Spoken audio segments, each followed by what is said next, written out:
여호수아 2장 6절에서 20절 말씀입니다. 여호수아 2장 6절에서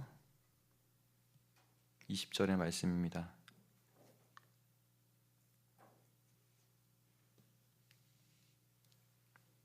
우리 교독하면서 한번 읽어보도록 하죠. 제가 먼저 읽습니다. 그가 이미 그들을 이끌고 지붕에 올라가서 그 지붕에 버려놓은 3대에 숨겼더라. 그들 쫓아갔고 그들을 뒤쫓는 자들이 나가자 곧 선문을 닫았더라. 또 그들이 눕기 전에 라합이 지붕에 올라가서 그들에게 이르러 말하되 여호와께서 이 땅을 너에게 주신 줄을 내가 아노라.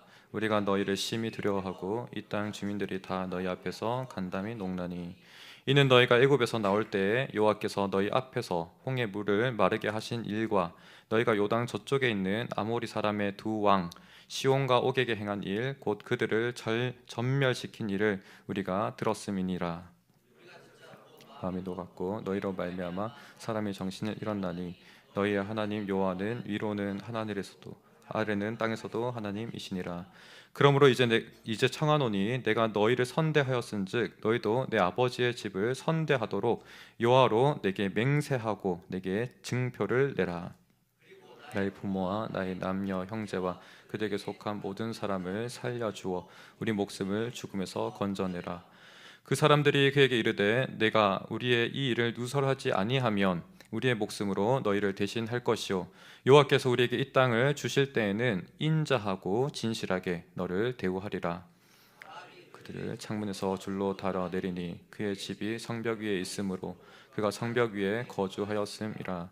라합이 그들에게 이르되 두렵건대 뒤쫓는 사람들이 너희와 마주칠까 하노니 너희는 산으로 가서 거기서 사흘 동안 숨어 있다가 뒤쫓는 자들이 돌아간 후에 너희 길을 갈지니라.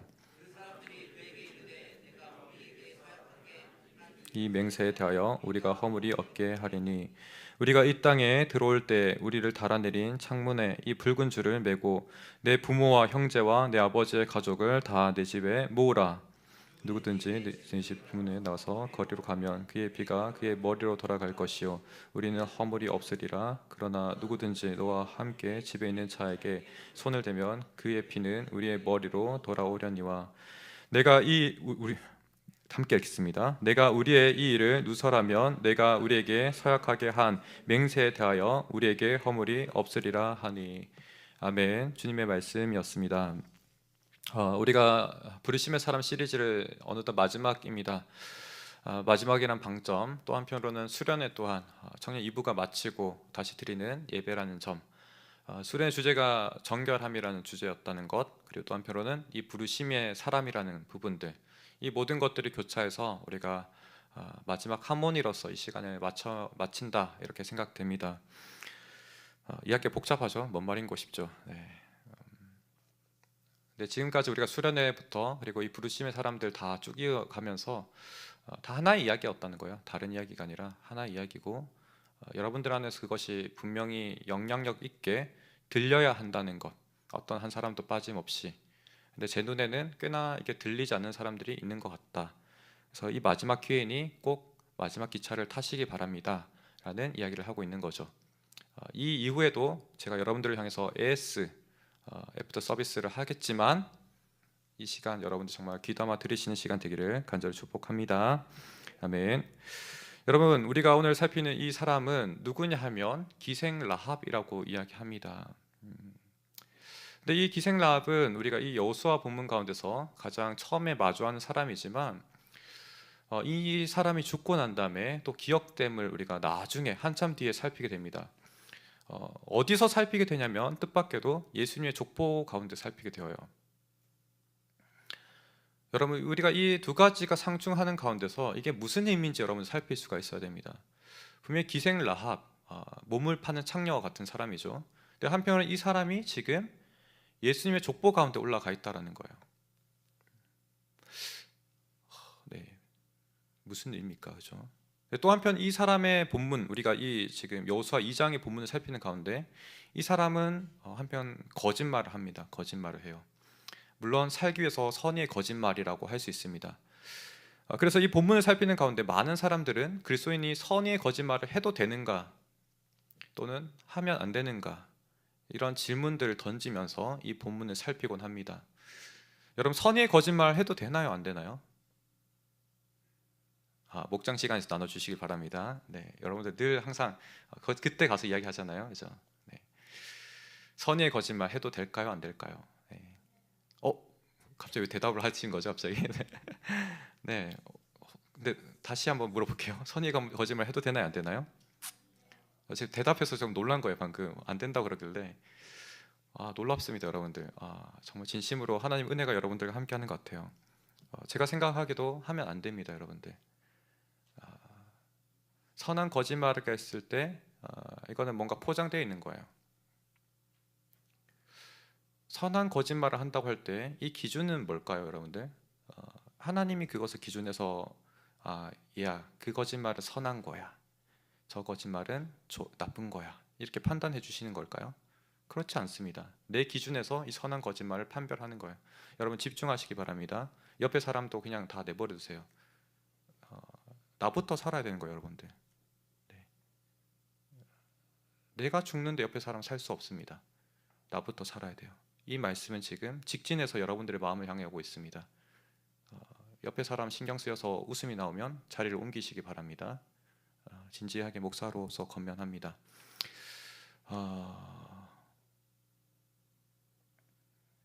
선의의 거짓말, 그죠? 이 선의의 거짓말 참 우리가 헷갈릴 수 있는 부분입니다. 포장되기 너무 쉽기 때문에 그래요. 근데 사탄은 그걸로 발미암아 우리를 거짓말하게 하는 거예요. 우리를 속이는 거예요. 무서운 거죠. 나도 모르게 그걸 합리화하고 나도 모르게 악의 구렁텅이로 점점 빨려 들어가고 내가 오염되고 있는데 그걸 모른 채 살아간다는 말이 바로 선의의 거짓말입니다. 그런데 라합은 선의의 거짓말 했어요. 그리고 예수님 족보에 올라갔습니다. 혼란스럽죠. 이 사람은 창녀이기도 하고 또 한편 선의의 거짓말 했습니다. 근데 예수님 족보에 올라갔어요. 우리가 이 의미가 무엇인지 여러분 정말 알아야 돼요. 이걸 여러분들 정말 꼭 깨닫고 돌아가는 이 시간 되었으면 좋겠습니다. 첫 번째 우리가 한번 살펴볼 것은 이 여인이 처한 사항이 무엇냐, 좀 맥락을 쭉 살펴보는 거죠. 그냥 이 라합만 보면은 기생이고 창녀고 선의의 거짓말했고 이렇게 우리가 볼 수 있죠. 그런데 이 여인이 살았던 삶의 맥락을 좀 보면은 그리 단순하지 않구나라는 것들을 알게 됩니다. 그리고 거기로부터 우리가 얻는 중요한 교훈들을 알게 되는 거죠. 처음에는 상충하고 이해할 수 없는 논리의 비약들 있습니다. 하지만 이 맥락들을 살피는 가운데서 이 사람이 무슨 결단이 있었기에, 어떠한 부분이 있었기에 바뀌었는지를 우리가 이해할 수 있는 거예요. 첫 번째입니다. 그래서 우리 한번 같이 화면 보면서 읽으면 좋겠는데요. 이스라엘의 소문은 실제였다라는 부분이에요. 한번 같이 읽어보겠습니다. 시작. 네, 이스라엘의 소문은 실제였다라는 거예요. 그러니까 지금 제가 저 첫 번째 키워드를 던지는 가운데서 두 가지의 부분을 이제 이야기하는 겁니다. 소문이 있죠, 소문. 우리가 살면서 소문이 있습니다. 오늘날 가운데도 우리가 참으로 뉴스를 볼 때 거짓 뉴스가 너무 많죠. 유튜브 볼 때 이것이 진짜인지 아닌지 판별하기 너무 어렵습니다. 알고리즘 가운데 계속 유사한 것들을 소개해 주는데 진짜인지 아닌지 알지 못한 채로 우리가 거기에 빠져듭니다. 아주 교묘하죠, 사실은. 유튜브 세대를 살아가는 여러분들 굉장히 경계해야 됩니다. 그래서 나도 모르는 사이에 거짓된 것들이 내 안에 가득히 채워질 수 있기 때문에 그렇습니다. 오히려 학문적인 세계는 이보다 좀 더 정직하다라고 말할 수 있겠죠. 근데 어쨌든 여러분들이 분별할 수 있는 능력이 없으면 그런 거 가급적 안 보면 좋습니다. SNS도 가급적 안 하면 좋아요. 그러니까 세상과 좀 때로는 단절될 필요가 있습니다. 여러분들이 분별할 수 있을 때까지. 이런 말 왜 하는지 모르겠네요. 아무튼 목사로서 좀 걱정돼서 하는 말이니까 이해해 주시면 좋을 것 같고요. 소문과 한표로는 실제는 좀 다를 수 있죠. 그래서 우리 살아가면서 굉장히 그런 거 다양한 접하잖아요. 중요한 것은 이것을 어떻게 분별할 수 있느냐. 이 첫 번째 키워드가 지금 이 라합의 본문 가운데 들어가 있다는 거예요.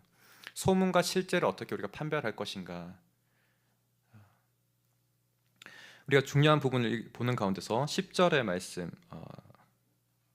같이 보면 좋겠습니다. 맞나요? 네, 한번 같이 읽도록 하죠. 시작.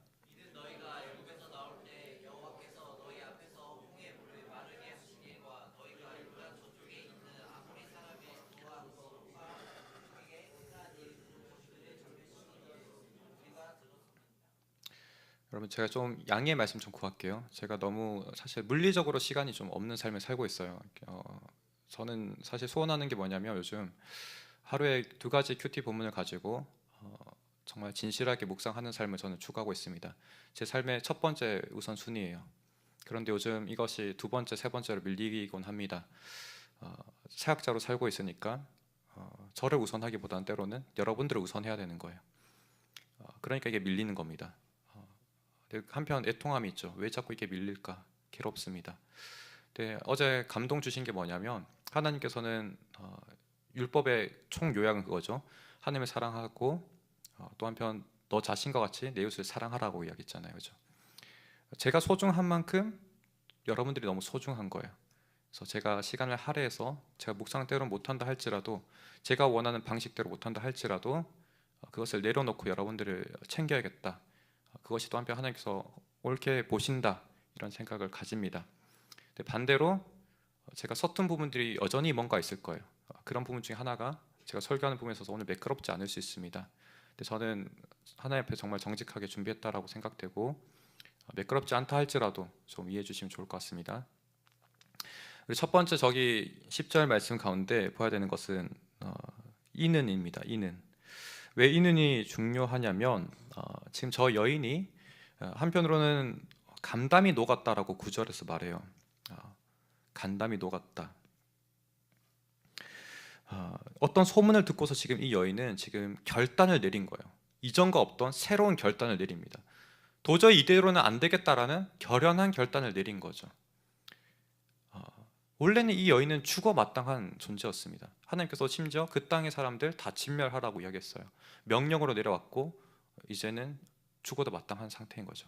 근데 놀랍게도 가난의 여인인데 창녀인데 심지어 근데 이 사람은 죽지 않고 살았단 말이죠. 우리가 이런 부분에서 이 여인이 어떠한 측면에서 지금 바뀌었는지를 알 필요가 있어요. 그래서 10절에 보게 되면 처음에 우리가 주목할 것은 이는입니다. 이는.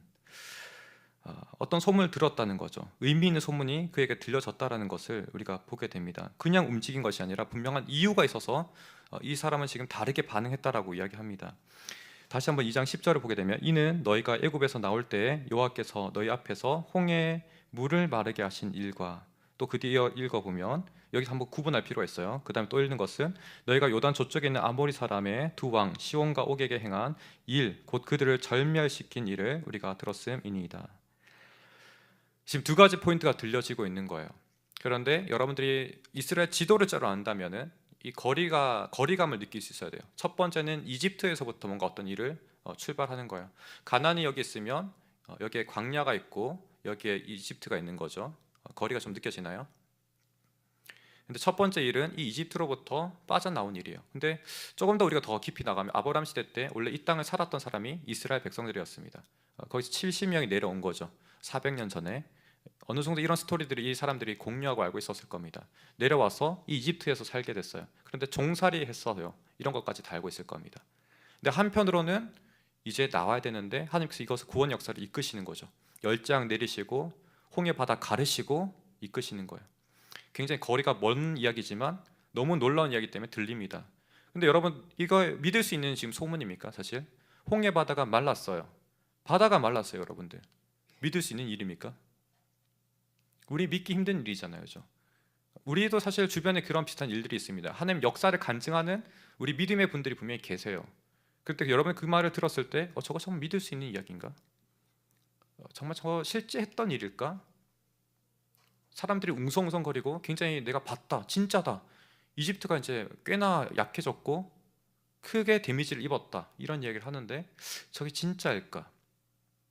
이런 사고의 회로가 도는 거죠. 그죠? 근데 멀리 있어요. 굉장히 지리적으로 멀리 있습니다.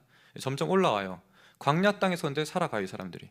근데 마주치는 사람들마다 광야 사람들이 박살이 나는 거예요. 와, 뭐지?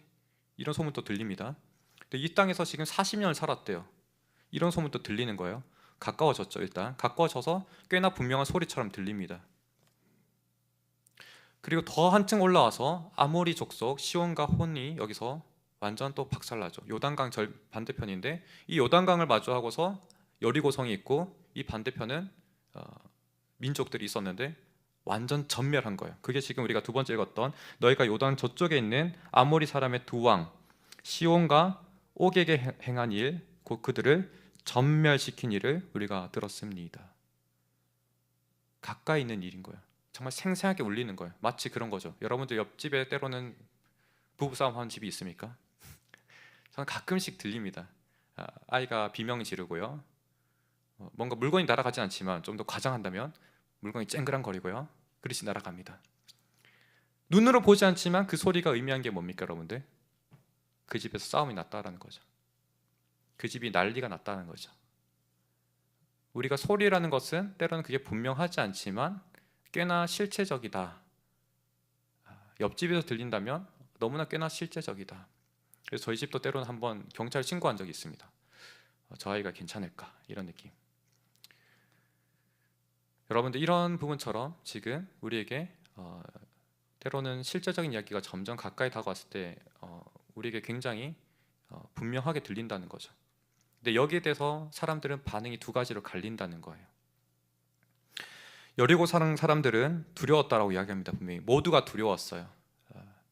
그런데 반응하는 것이 어떻게 달랐냐면 어떤 한 사람의 측면들은 꽁꽁 문을 잠그는 거예요. 걸어 잠그고 혹시나 위협이 될 수 있는 모든 상황들은 제거해버리는 거죠. 그런데 라합은 조금 다르게 반응하는 거예요. 우리가 말씀을 한번 같이 보도록 하겠습니다. 우리가 2장 1절의 말씀을 좀 보면은 눈의 아들 여호수아가 두 정탐꾼을 이 가운데 보낸다라고 이야기해요. 이 보냈을 때 한편으로는 이 지역을 정탐하는 거죠, 그죠?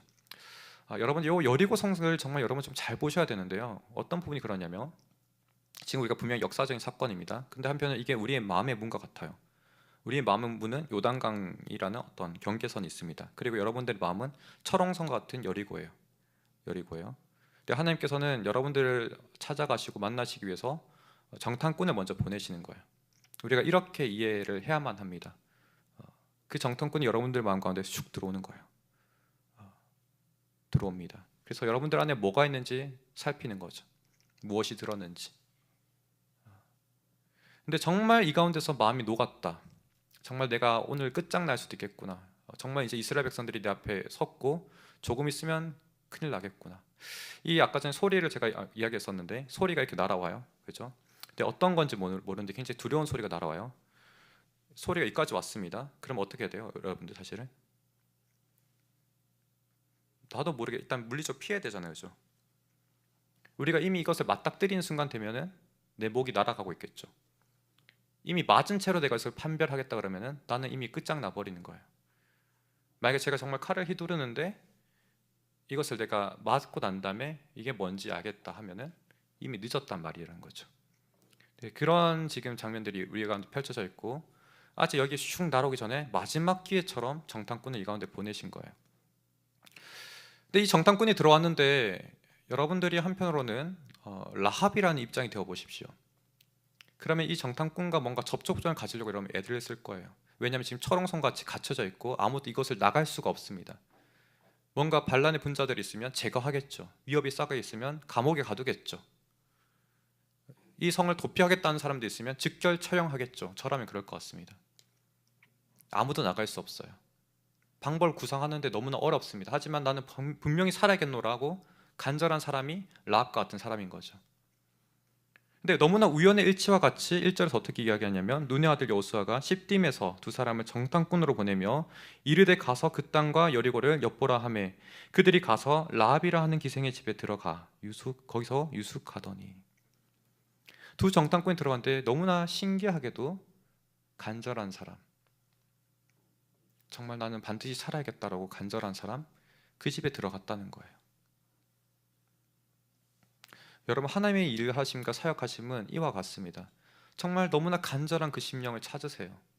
그리고 비록 다 전멸시켜라, 다 진멸시켜라, 해렘해라 라고 이야기하지만 이렇게 기회를 여전히 주시는 거예요.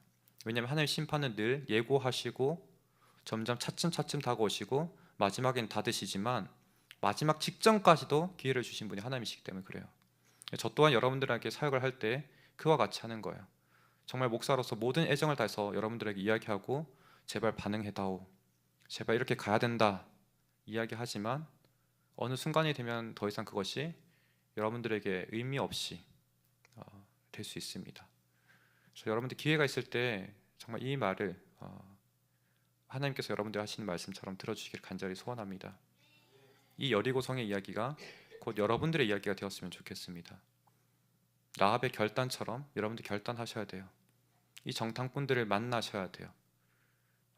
이 정탐꾼을 만나는 가운데 정탐꾼을 숨겨주죠. 근데 너무나 당연하게도 이 정탐꾼은 라합만 본 게 아닙니다. 다른 사람도 보았죠. 소문이 퍼졌습니다. 왕에게 보고가 갔습니다. 그리고 추적해 오는 거죠. 정탐꾼 내놔. 거기 있는 거 알아. 내놔라고 이야기하는 거죠. 이러한 순간 가운데서 어떻게 반응할 것인가? 여러분, 나의 그 라합은 지금 두 가지의 조울 가운데서 판단을 해야 되는 거예요. 한쪽 조울은 뭐죠? 선의의 거짓말. 어쨌든 거짓말이에요. 또 하나는 뭐예요? 생명이죠. 내가 죽느냐 마느냐. 여러분, 여기서 뭐가 더 중요한가요?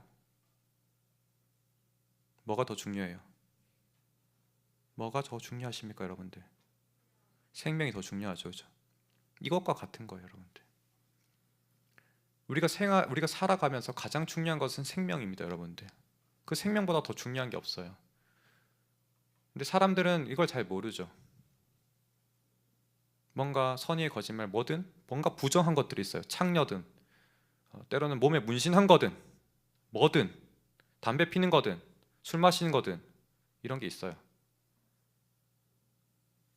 근데 한편으로 생명이 있어요. 뭐가 더 중요해요, 여러분들? 생명인 거예요. 근데 사람들은 이걸 알지 못한 채 뭔가 말을 뱉어요. 생명을 해하는지 모르고 말을 뱉는 거죠. 그건 굉장히 위험한 겁니다. 여러분, 정죄하지 마시기 바랍니다. 아멘. 하나님이 의롭고 하나님께서 선하다고 이야기하신 가운데서는 그 누구도 정죄할 수 없습니다. 우리는 그러한 공동체 되지 않기를 간절히 축복합니다. 마찬가지로 예수님께서는 그와 같이 일을 하시는 거죠. 그래서 지금 창녀라 할지라도 또 이 여인이 거짓말했다 할지라도 생명을 선택했기 때문에 우리가 예수님의 족보 가운데 들어갔다, 이렇게 이야기할 수 있습니다. 더 풀어주고 싶지만 뭔가 시간의 압박이 좀 있기 때문에 제가 넘어가겠습니다. 이런 부분 가운데서 여러분들이 때로는 결단해야 되는 것 가운데 가장 중요하게 생각할 것은 여러분들의 생명이라는 거죠. 또 때로는 다른 사람의 생명이라는 거예요. 이 가운데서 우리가 담대한 결정을 내릴 수 있는 겁니다. 내 생명이 위험하다, 내가 이대로는 도저히 안 되겠다, 이대로는 정말 내가 끝장나겠구나, 이런 걸 생각할 수 있어야 된다는 거예요. 하나님께서는 여러분들 마음과 비집고 들어오실 때 그렇게 하나님을 찾는 마음, 정말 내가 생명을 구하고자 하는 마음, 그걸 의롭다 하십니다. 내가 예수 그리스도를 의지하는 그 마음, 내가 정말 주님을 의지함으로 말미암아 당신을 닮고 싶고 생명을 얻고자 하는 그 마음, 그걸 찾으신다는 거죠. 근데 그거 말고 내가 어떠한 수단을 가지고서 이루어지기 원한다, 그러면은 죽는 거예요. 그냥 거짓말하지 않고 뭐 이렇게 숨겨주겠다, 여기 숨어져 있습니다, 이 정탐꾼 데려가십시오, 뭐든 어쨌든 여러분들 선하게 뭔가 포장하는 뭔가, 내가 의롭게 생각할 수 있는 뭔가, 그거 하나도 주님과 관계되지 않으면 말짱 도루묵이에요. 제가 이제 수련회 갈 때 선교를 향해서 나아갈 겁니다. 이번 수련회부터, 우리 여름 수련회부터 선교라는 테마를 가지고 나아가기 원해요. 당장 뭔가 선교를 하진 않겠지만 내년을 우리가 뭔가 사역함에 있어서 수련회를 선교라고 아예 정의하고 가려고 합니다. 그런데 우리가 이 선교를 정의하는 과정을 우리가 계속 가질 거예요. 임원들과 먼저. 근데 선교라고 했을 때 우리가 보통 뭔가 프로그램하고 이벤트하고 뭔가 겉에 보여지는 것이 참으로 중요할 수 있습니다. 그런데 제가 최근에 깨달은 게 있었어요. 그게 아니구나. 그건 선교라고 지칭할 수 없는 거구나. 방금 말한 것처럼 똑같은 거죠. 겉으로 포장해서 너무나 선한 것처럼 말할 수 있어요. 그런데 생명이 이 가운데 없으면 그건 하나도 선한 게 아닌 거예요. 그래서 우리가 늘 주여 주여라고 주님을 부르짖고 찾지만 정말 이 생명을 구하고자 하는 마음이 조금도 없다면 그거는 그냥 자기 혼자 좋아라 한 일인 거예요. 인생의 수고를 그냥 한 거예요. 그 다음에 나중에 이제 천국 가서 이야기하시겠죠. 하나님이 너는 나와 무관한 일을 한 거야. 그냥 너 좋으라 한 거야. 너 명예를 위해서 한 거야. 너 자신을 높이기 위해서 한 거야 라고 이야기하시는 거죠. 그러면 이때 이미 늦은 거예요. 우리가 기회가 있을 때 주님 앞에 회개하기를 간절히 소원합니다. 두 번째 우리가 살필 것은 무엇이냐면 두 번째 주제 같이 나누겠습니다. 화면 떴나요? 네, 같이 한번 읽겠습니다. 시작. 미안합니다. 두 번째 주제 이미 다 넣어놨습니다, 여러분들. 부정한 주제에 대한 부분들 여러분 편견 깨뜨리시기 바랍니다. 조금 더 이걸 좀 풀어드릴게요, 여러분들. 우리가 생각했을 때는 부정하다 할 수 있습니다. 내 과거를 놓고도 부정하다 생각할 수 있습니다. 가늠한 여인, 성경 가운데서 자기의 가늠 모든 사람 알고 있고 자기 또한 알고 있습니다. 명백하죠. 무섭죠. 정말 지워버리고 싶죠. 삭제시키고 싶습니다. 딜리트 키 누르고 싶어요. 네, 삭제될 수 있습니까? 안 돼요. 근데 예수님께서 뭐라고 이야기하십니까? 나도 너를 정죄하지 아니하노니. 그 말은 다르게 말하면 너를 칭의한다, 너를 의롭다 한다라는 거예요. 우리가 예수 그리스도를 믿으면 우리 모든 사람, 여러분 마음은 느낄 거예요. 아, 예수님이 나를 사랑하시는구나. 그 감각, 정직한 그 감각, 그게 바로 칭의의 감각인 거예요. 근데 의롭다 하신 다음에는 이 과거의 모든 것 어떻게 돼요? 여전히 동일하게 해석해야 되는 겁니까? 아니, 완전히 새롭게 해석해야 되는 거예요. 그래서 바울 또한 이야기하죠. 보라, 이전 것은 지나갔을 때 보라, 새 것이 되었도다. 새 거인 거예요, 여러분들. 이전에 어떠한 내가 짓을 했더라도 이제는 주님의 관점을 이걸 새롭게 해석해야 되는 거예요. 때로는 성적인 어떤 문제들이 있을 수 있습니까? 근데 주님 안에서 이것을 새롭게 해석하면 어떻게 되는 겁니까? 누군가를 도울 수 있는 경험이 됩니까? 안 됩니까? 되는 거예요. 그런데 중요한 것은 또 동일한 범죄 저질러 됩니까? 안 됩니까? 다시는 범죄하면 됩니까? 안 됩니까? 절대 안 되는 거예요, 여러분들. 로마서가 이야기하는 핵심의 요약을 다 여러분들 정리했습니다. 로마서가 이야기하는 거예요, 이게. 다시는 죄 짓지 말라는 거예요. 동일한 범죄. 날마다 죄를 발견하고 회개하고 주님 닮기를 애쓰라는 거예요. 여러분, 결단해야 됩니까? 안 해야 됩니까? 해야 되는 거예요. 우리가 회개하지 않고 결단하지 않으면 그 문제의 구멍 자꾸 커집니다. 어느 순간 여리고성 무너진 것처럼 확 무너진 순간이 있어요. 그 일 읽기 전에 맹약해야 되는 거죠. 우리 세 번째 주제로 넘어가 보겠습니다. 한번 같이 절 한번 있을 텐데 절 한번 읽어주세요. 넘겨주세요. 네, 한번 같이 읽어보죠. 시작.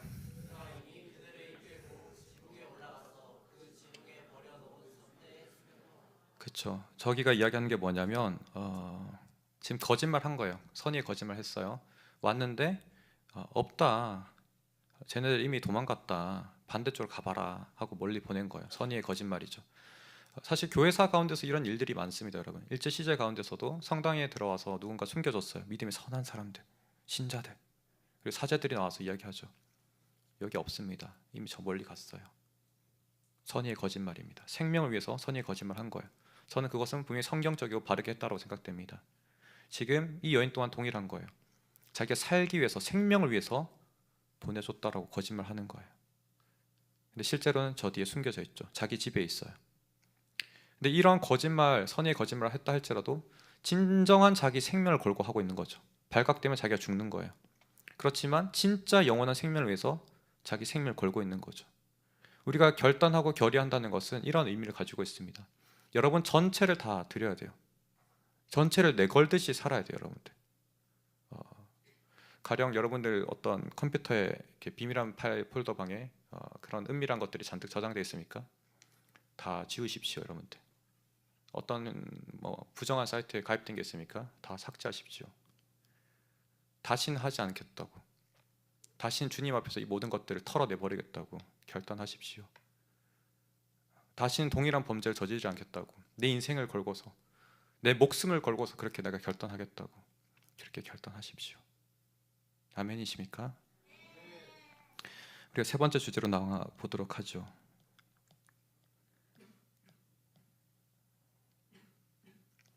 같이 한번 읽겠습니다. 시작.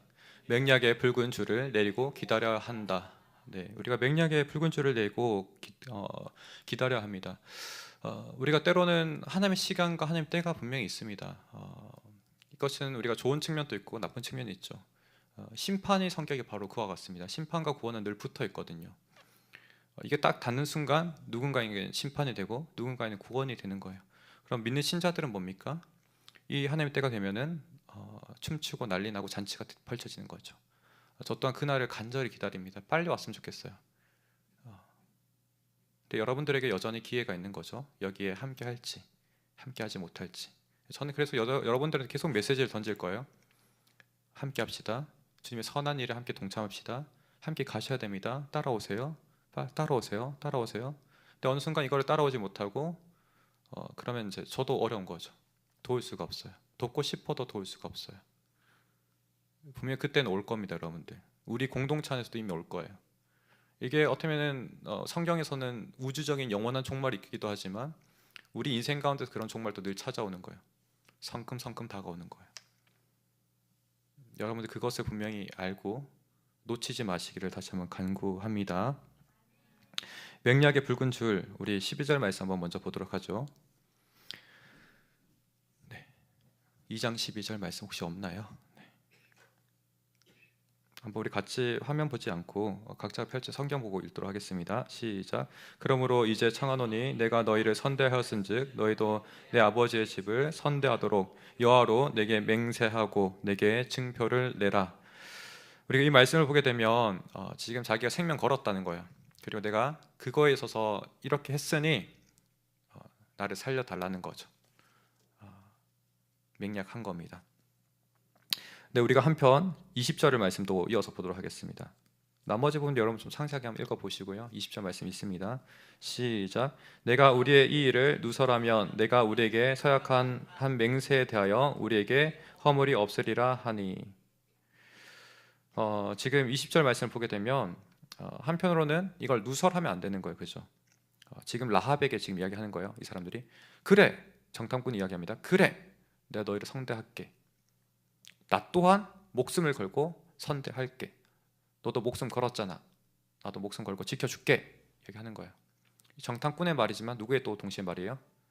하나님의 음성이 담겨 있는 거예요.